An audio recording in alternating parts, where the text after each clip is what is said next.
Well, a local lawmaker is trying to get rid of tax on small gyms. State Senator Richard Briggs, who represents part of Knox County, recently introduced a bill that he says would eliminate the tax on health. Right now, gyms smaller than 15,000 square feet, like CrossFit and bar classes, are taxed nearly 10% on things like memberships, classes, and personal training. That tax is passed on to consumers in a form of a sales tax.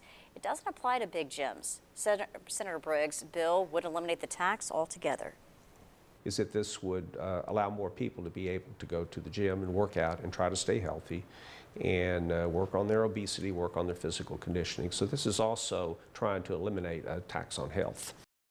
The bill has been introduced in both State House and Senate. If the bill is passed, it will go into effect July 1st. Well, hundreds of cruise ship passengers are recovering after getting sick.